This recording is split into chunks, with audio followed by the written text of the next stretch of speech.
یہ وہ رات نہیں تھی جس میں ستارے صرف چمکتے ہیں، یہ وہ رات تھی جس میں تقدیر نے سانس روک لی۔ یہ وہ لمحہ تھا جب زمین نے اپنے دروازے بند کر دیے اور آسمان نے پہلی بار پوری طرح کھلنے کا فیصلہ کیا۔ وہ قصہ نہیں جو عقل سمجھ سکے، یہ وہ راز ہے جو صرف عشق جانتا ہے، کیونکہ یہ کسی بادشاہ کا سفر نہیں، یہ کسی فرشتے کی پرواز نہیں، یہ ایک بشر کا وہ سفر ہے جس کے لیے رب کائنات نے خود بلاوا بھیجا، اور تاریخ نے اس رات کو ایک ہی نام دیا،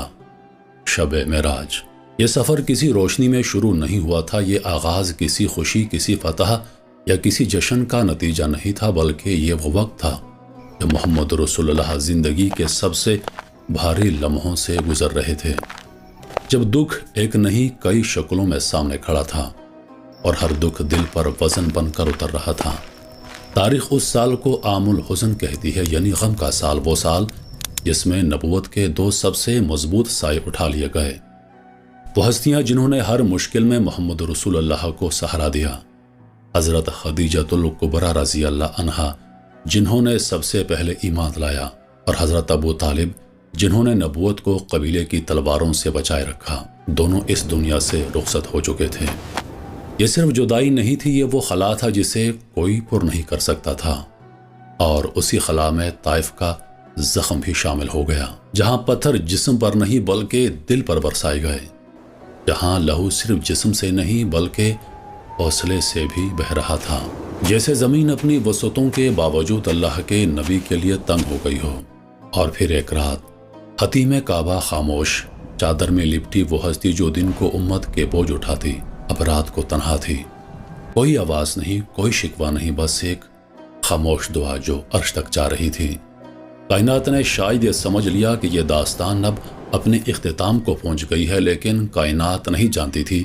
کہ جب زمین جواب دینا چھوڑ دیتی ہے تو آسمان خود بولنے لگتا ہے۔ یہ تسلی کی رات نہیں تھی کہ کوئی فرشتہ آ کر صرف دلاسا دے،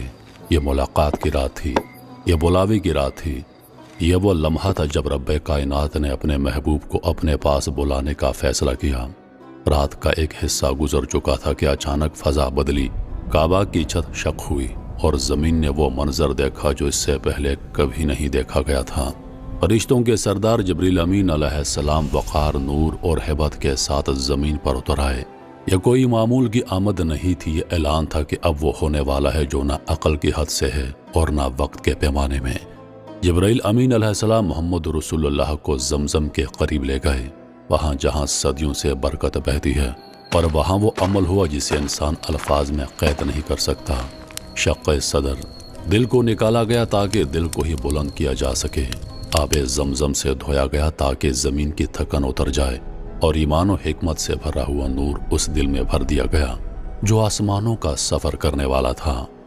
یہ کسی زخم کا مرہم نہیں تھا، یہ دل کو اس قابل بنانا تھا کہ وہ اللہ کی تجلیات کا سامنا کر سکے۔